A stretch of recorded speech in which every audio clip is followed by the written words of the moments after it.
Do game studios or developers have an influence on a game's reputation? Asks Ice Waters via Twitch channel points. Recently, the most obvious way to interpret this question based on things that have happened is like the person that wrote posts about a recent event that worked at Sucker Punch and was then fired. And before that happened, people were threatening to cancel their pre-orders and whatnot, saying that the studio sucks, being a little dramatic about a reaction to a single person's opinion that they're expressing. They're not expressing it on behalf of the studio, but it makes sense that people to some degree interpret one person's opinion as representative if then that company doesn't go out of their way to distance themselves from that opinion, whatever that is. The problem is you're dragging other people into it that are not necessarily involved. I mean, not everyone's going to have the exact same opinion, obviously. So that can tank a game's reputation in a small bubble. Usually it doesn't blow up to the fact that it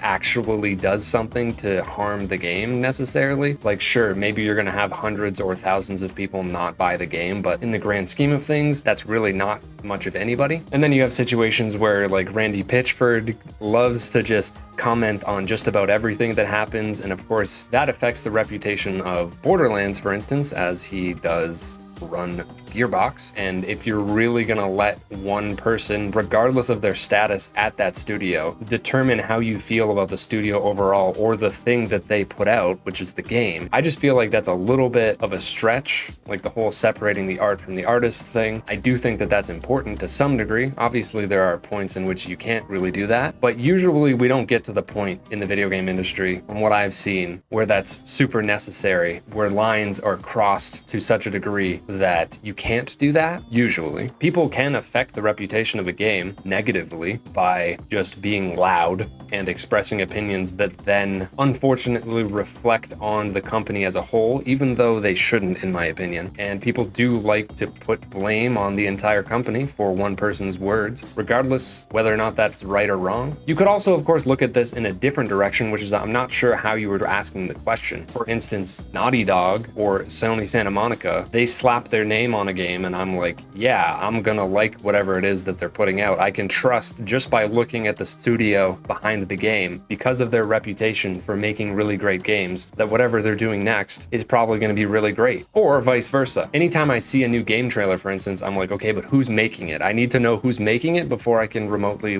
judge whether or not I'm interested. It doesn't matter what this looks like, who's making it. That's way more important to me. So if we're going by that, then yes, the studio is extremely important in terms of a game's reputation, at least leading up to launch, in a positive or negative direction. Let me know what your answer to this is and how you interpret the question.